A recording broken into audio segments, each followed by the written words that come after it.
हादसा दूसरों के साथ हो तो बस खबर है, अपने साथ हो तो दुर्घटना। घर कब आओगे? देखिए सुपर क्राइम टाइम, अपना ख्याल रखना।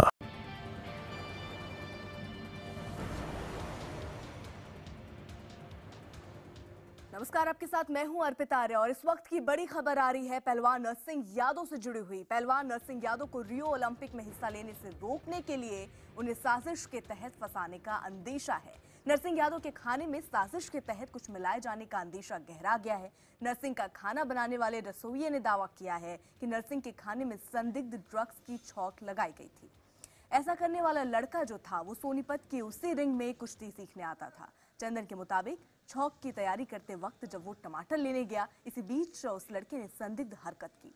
दावे के मुताबिक इस वाकये के बाद से वो लड़का दोबारा नजर नहीं आया। इस पूरे मामले का सीसीटीवी फुटेज नहीं होने से साजिश की बातों में और दम नजर आने लगा है।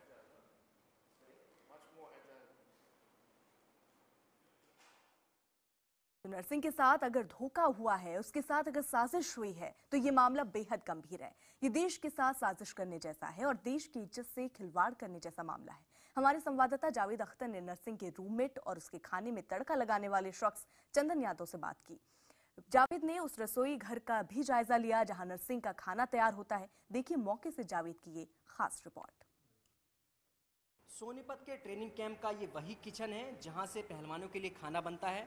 नरसिंह यादव भी इसी किचन से बना हुआ खाना खाते हैं और सवाल लगातार यही उठ रहे हैं कि शायद उनके खाने में कुछ मिलाया गया होगा, तभी वो डोपिंग टेस्ट में फेल पाए गए हैं। ये वो पूरी किचन है जहां पर खाना तैयार किया जाता है। इस हॉस्टल में रहने वाले सभी पहलवानों के लिए नरसिंह यादव भी इसी हॉस्टल में रहते हैं और इस वक्त हमारे साथ नरसिंह यादव के लिए खाना ले जाने वाले उनके साथी और रूममेट चंदन यादव हैं।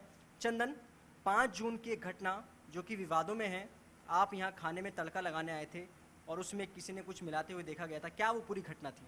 मैं यहाँ पे तड़का लगा रहा था और मैंने यहाँ पे घी में प्याज काट के डाल दिए थे, भून रहे थे प्याज, और मैं गया टमाटर लेने स्टोर रूम में। और टमाटर लेने जब गया उस दौरान यहाँ पे 2-3 आदमी थे मेस में जो काम करते वो थे और एक लड़का था जो मेरे इर्द गिर्द मतलब इधर ही घूम रहा था।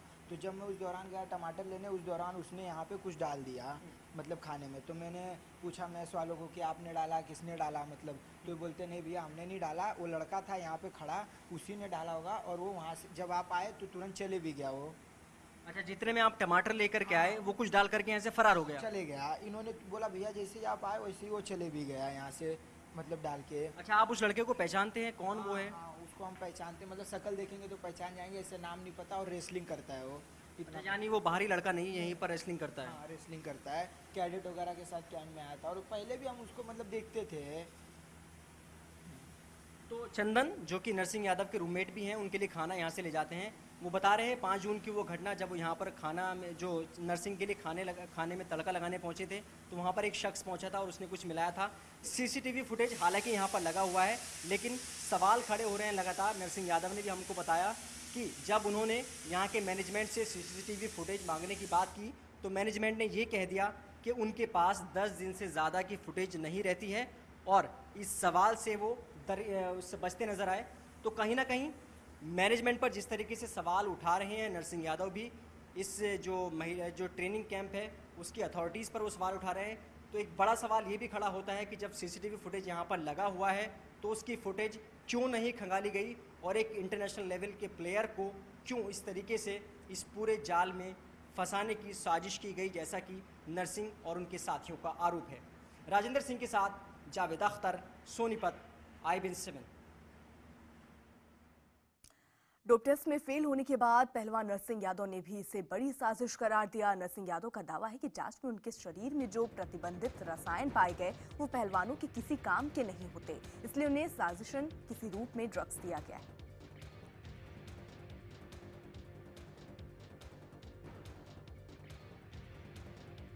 नरसिंह ने कहा कि उनके खाने में ड्रग्स की मिलावट को सुरक्षा में भारी चूक करार दिया उन्होंने। नरसिंह का दावा यह भी है कि साजिश के तहत उन्हें ड्रग्स दिया गया। इस साजिश में हॉस्टल के कुछ अधिकारियों के शामिल होने का भी शक जताया जा रहा है। नरसिंह ने पूरे मामले की हालांकि अब सीबीआई जांच की भी मांग की है। नरसिंह यादव अपने खिलाफ हुई कथित साजिश पर लगातार नए खुलासे कर रहे हैं। IBN7 के साथ ताजा बातचीत में नरसिंह ने ट्रेनिंग सेंटर के अधिकारियों और कर्मचारियों पर भी मिलीभगत का आरोप लगाया है और इसकी CBI जांच की मांग की है। सोनीपत में नरसिंह से बात की IBN7 संवाददाता जावेद अख्तर ने। नरसिंह, क्या अब आपको उम्मीदें हैं, क्योंकि डोपिंग टेस्ट में आप फेल हो गए हैं? देखिए, ये जो भी हुआ है कभी पूरे साजिश की तरह हुआ है, क्योंकि पिछले लंबे 15 ईयर से मैं इंटरनेशनल कॉम्पिटिशन में खेल रहा हूँ और हर बार मेरा डोप वगैरह होते रहते हैं। तो अभी 25 से 30 बार मैं डोप दे चुका हूँ। तो पूरी प्लानिंग है कि मुझे फंसाया जा रहा है रियो ओलंपिक्स जाने से मुझे रोकने के लिए। अच्छा, आप भी कॉन्स्पिरेसी की बात कर रहे हैं, फेडरेशन भी आपके पक्ष में खड़ा है, वो भी ये मान रहा है, PM ने रिपोर्ट भी मांगी है, फेडरेशन के लोग मिले हैं। लेकिन क्या आपको लगता है कौन इस साजिश में शामिल होंगे, क्योंकि यहीं पर ही सब कुछ हुआ, आप यहाँ पर लगातार ट्रेनिंग ले रहे हैं? बिल्कुल, देखिए, जिसे इस चीज़ से सबसे ज़्यादा फ़ायदा होगा वो लोग इसके पीछे हो सकते हैं। बाकी पर्टिकुलर नाम तो मुझे अभी पता नहीं है, इसलिए मैं बोल रहा हूँ कि इसकी जांच होनी चाहिए। क्योंकि रियो जाने की इस पूरी सीरीज़ में आपके सामने सुशील थे, और आपको लगता है कि आपके मुख्य प्रतिनिधि होने के नाते उन्हें ही फ़ायदा पहुँचने वाला है, या उन्हें फ़ायदा पहुँचने वाला था और वही इस सब के पीछे हैं? देखिए, कोई भी हो सकता है XYZ, और क्योंकि मुझे नाम तो अभी मुझे खुद नहीं पता है कि किसने किया है, क्योंकि जैसे जो भी सैंपल्स में जो भी साल्ट्स आए हैं वो स्पोर्ट्स के किसी काम में नहीं आते, और रेसलिंग में तो बिल्कुल ही काम में नहीं आते हो, क्योंकि वो वेट गेनर या ओल्ड मैन को दिए जाते हैं। तो मेरे किसी काम के नहीं है, जानबूझकर मुझे फंसाने के लिए दिया गया है।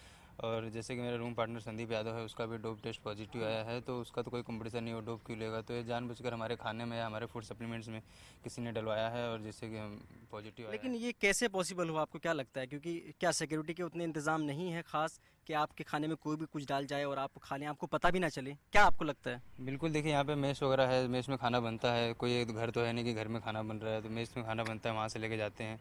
और पानी वगैरह यहाँ जो भी खुला आ रहा है, तो फिर देखिए, डालने वाला तो किसी चीज़ में भी डाल सकता है। तो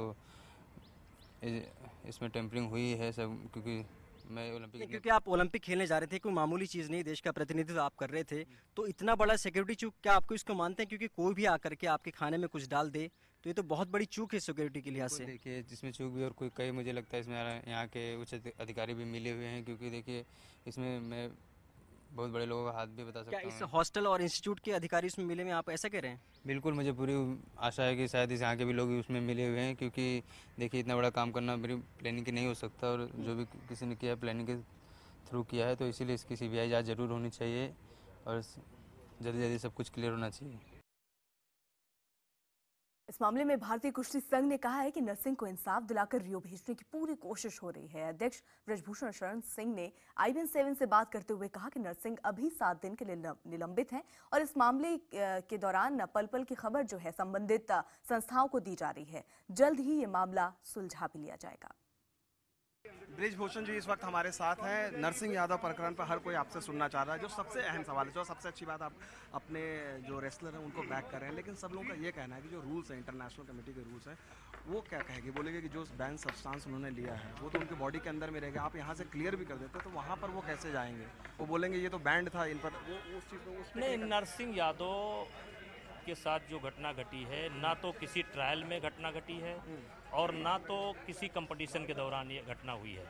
और हमारा ये कहना है कि हमारा मानना है, और हमारी सरकार भी इस बात की जांच करा रही है, हम ही नहीं करा रहे हैं, सरकार इस बात की जांच करा रही है कि घटना जो है ये जो एक षड्यंत्र है। आपने चले साजिश भी हुई, लेकिन आपने बैंड सब्सटेंस ले लिया है, तब वो तो ले लिया है। नहीं, 1 सप्ताह के लिए बैन किया है, उसमें केवल 1 सप्ताह के लिए बैन की जो नोटिस है 1 सप्ताह के लिए है, 1 सप्ताह के लिए है। तो मतलब आप ये कह रहे हैं कि टेक्निकली अगर ये इसको ओवर रूल ये करते हैं कमेटी तो जा सकते हैं, टेक्निकली कोई पाबंदी नहीं है। हम लगातार जो अंतर्राष्ट्रीय हमारा संगठन है फिलहाल के टच में है, एक एक पल की हम उनको जानकारी दे रहे हैं, और शायद हम ये अथराइज तो नहीं है कि कह दें कि मेरी पूरी बात मान लिया है। अगर वो मेरी बात से सहमत ना होते तो अब तक नरसिंह यादव का नाम कट गया होता। अगर अंततः अगर वो मान जाए, अंतर्राष्ट्रीय जो कमेटी वो बोले कि नहीं आपकी इन दलीलों को नहीं मानते हैं, तब फिर आप क्या करेंगे? दूसरा नाम के तौर पर आपके सुशील कुमार की जैसे बात चल रही है, टेक्निकली वो थे, तो क्या सुशील के लिए अब भी कोई उम्मीद है, या सुशील के लिए कोई, या तो नरसिंह? आप तो व्यक्तिगत किसी खिलाड़ी की बात ना करें, आप ये बात करें कि जो है कि किसी खिलाड़ी को, हाँ किसी और खिलाड़ी को, किसी और खिलाड़ी को, तो ऐसा है तब हम अपने चीफ कोच से रिपोर्ट लेंगे और फिर देखेंगे कि ट्रायल में कौन भाग लिया था, कौन लिया था, किसकी परफॉर्मेंस क्या है, तो चीफ कोच की रिपोर्ट के बाद फैसला लेना पड़ेगा। फिलहाल एक छोटे से ब्रेक के लिए यहाँ रुक रहे हैं, आप बने रहिए IBN7 के साथ।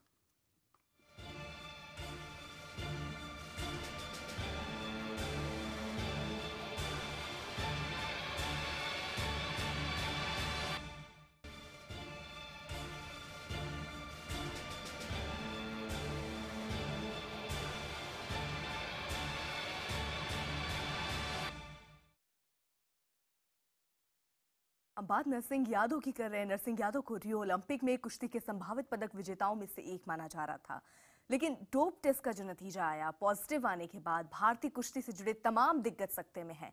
पहलवान योगेश्वर दत्त के कोच संजीव मलिक ने भी पूरे मामले को बड़ी साजिश करार दिया है। संजीव मलिक ने भी इस मामले की जांच की मांग की है ताकि सच जो है वो सबके सामने आ सके। हमारे संवाददाता जावेद अख्तर ने की संजीव मलिक से खास बातचीत। रेसलर योगेश्वर के बड़े भाई और उनके कोच संजीत मलिक जी इस वक्त हमारे साथ हैं। सर, आप भी इसी कैंप में हैं जहां नरसिंह यादव बहुत वक्त से कोचिंग ले रहे हैं। एक बड़ा मामला सामने है, डोपिंग टेस्ट में वो फेल पाए गए हैं और आरोप ये लग रहे हैं कि यहीं पर ये साजिश रची गई। क्या आप इस मामले को देखते हैं? हम इसको ये सच है, जो भी नरसिंह जी ने भी ये बयान दिया है कि ये जो भी है यहीं से साजिश है, बाहर से कोई वो नहीं है, क्योंकि कैंप में जनवरी से नरसिंह यहीं रह रहा है, तो यही साजिश रची गई है। जो भी है इसकी जांच होनी चाहिए, जांच में सामने आ जाएगा और जल्दी सामने आ जाएगा। ऐसी बात नहीं है, साजिश के तहत जो कुछ हुआ है साजिश के तहत ही हुआ है। आज तो ये डोप का वो है, कल ने कोई किसी खिलाड़ी को जहर भी दे सकता है। इस प्रकार की ये नहीं होनी चाहिए। जिसने भी द्वेष भावना से ये काम किया है। अच्छा, एक महिला इंचार्ज का भी नाम आ रहा है। कई बार आरोप ये भी लग रहे हैं कि जो यहाँ कैंप की महिला इंचार्ज हैं वो भी इस पूरी कॉन्स्पिरेसी में शामिल हैं। क्या आपको लगता है? देखो, जो भी अधिकारी है यहाँ पे उसके देख रेख में तो सब कुछ हो ही रहा है। उसको भी तो अगर ये ऐसा हुआ है तो उनने भी ध्यान देना चाहिए। भाई ये जिसने भी वो किया है, ये तो है नहीं कोई बाहर से कोई डोप वगैरह लिया है, लेकिन यहाँ का ही वो है। मैं कोच होने के नाते हम देख रहे हैं जनवरी से जो हमारे साथ रह रहा है नरसिंह, बुल्गारिया में था, जॉर्जिया में था, बड़ा सुलझा हुआ और शरीफ आदमी है। मैं तो यही कहता हूँ पूरी टीम में नरसिंह से शरीफ कोई भी नहीं है। इस प्रकार के क्यों करेगा? ओलंपिक नज़दीक है, उसको पता है भाई मेरा मेडल आएगा। इसने पहले भी जो ओलंपिक क्वालिफाई किए हैं 5-6 रेसलर को हराया है, तो इस प्रकार का नहीं है। जो भी जिसने भी किया है तो उसके खिलाफ जांच होनी चाहिए, जांच में सब सामने आ जाएगा। अच्छा, आपको क्या लगता है सर, क्योंकि नरसिंह के खिलाफ साजिश की बात आप भी कर रहे हैं और आप ये भी मान रहे हैं कि इसी कैंप से वो साजिश की गई है, तो क्यों सर इस कैंप के लोग इस पूरी साजिश में शामिल हुए होंगे? आपको क्या लगता है? नहीं, देखो, लग रहा है अभी इसको ना जाने दिया जाए। भाई क्या मतलब क्या स्ट्रेटजी है उनकी, वो तो वही लोग बताएंगे। जांच में ही सामने आ जाएगा, इसकी जांच होनी चाहिए। हम तो यही कहेंगे, जिसने भी किया है जो भी है जांच होनी। देश का सवाल है, इतने दिन से खिलाड़ी 4 साल से 5 साल से तैयारी कर रहा है और फिर इस लास्ट टाइम भाई इस प्रकार का मिलता है तो क्या महसूस होगा? आपको लगता है कि क्योंकि इस देश का प्रतिनिधित्व करने वाले खिलाड़ी आप लोग यहाँ पर तैयार कर रहे हैं, लेकिन सुरक्षा के लिहाज से अगर देखा जाए तो कहीं ना कहीं एक बड़ी चूक आपको नजर आती है इन सब मामलों के प्रकाश में आने के बाद? सुरक्षा वगैरह तो यहाँ सब ठीक है, इस प्रकार का तो कोई वो नहीं है भाई सुरक्षा के उससे तो। लेकिन जो इस प्रकार का जो डोप में आए हैं, खाने में कोई भी दे सकता है, मैं भी कर सकता हूँ और भी कर सकता है कोई भी। क्यों नज़दीक रहते हैं, पानी भी यहाँ देखा होगा आपने, नींबू पानी सब इकट्ठा पी रहे हैं, जूस है, सब्जी है, मैसे लेते हैं और लेते हैं। इस प्रकार का ये डोप वगैरह का जो किसी को फंसाना चाहे तो फंसा सकता है। लेकिन वही मैं पूछ रहा था, क्योंकि जिस तरीके से यहाँ नींबू पानी वगैरह रखा रहता है, खाने में जो मेस में खाना है वो भी सब रखा रहता है, सब खुलेआम खाते हैं। हम भी जब मेस में गए तो वहाँ चाय रखी हुई थी, हमने चाय लेकर के पी ली, कोई पूछने वाला नहीं था। तो आप लोग इंटरनेशनल लेवल के खिलाड़ी तैयार कर रहे हैं यहाँ पर, तो क्या उनकी सुरक्षा के लिए वो क्या खाते हैं, क्या पीते हैं, इन सब की जाँच परख नहीं होनी चाहिए? देखो, होनी चाहिए। देखो, इतना तो नहीं, जो आदमी करने वाला होता है ना वो कर जाता है। सुरक्षा या कितने भी इंतजाम हो फिर भी कर जाता है करने वाला। ऐसी पहले इस प्रकार की कोई घटना कभी नहीं हुई थी, जो अब ये हुई है पहली बार हुई है। इसके मीडिया ने भी और सब रेसलर ने भी, कोचिज ने भी, सबको बताया। इसकी जांच होगी तो सब ऊपर आ जाएगा। ऐसी बात नहीं, लंबी चौड़ी मेरे उससे मैं गलत भी हो सकता हूँ, मेरे को ये लग रहा है कि लंबी चौड़ी कोई साजिश है और वो सामने सब आ जाएंगे। चलिए, शुक्रिया हमसे बात करने के लिए। तो योगेश्वर के कोच, उनके बड़े भाई, उनका भी ये मानना है कि एक बहुत बड़ी साजिश नरसिंह के खिलाफ हुई है और इसी कैंप से वो साजिश उनके खिलाफ की गई है और उनकी भी मांग है कि इस पूरे मामले की जांच की जाए और जो इसमें आरोपी है उसका पता लगाया जाए। राजेंद्र के साथ जावेद अख्तर, सोनीपत, IBN7। पहलवान सुशील कुमार, जिन्हें पीछे छोड़कर नरसिंह यादव ने रियो ओलंपिक की टिकट हासिल की थी, इस मामले में पहली बार सबके सामने आए और फेसबुक पर भी मैसेज डाला। 2 पदक लाने के बाद मन था कि तीसरा मेडल देश के लिए लाऊं। पिछले 1 महीने से मैं ओलंपिक की तैयारियों से दूर हूं और अब अपने साथी पहलवानों को सपोर्ट करता हूं और उम्मीद करता हूं कि वो ओलंपिक में देश के लिए मेडल लाएं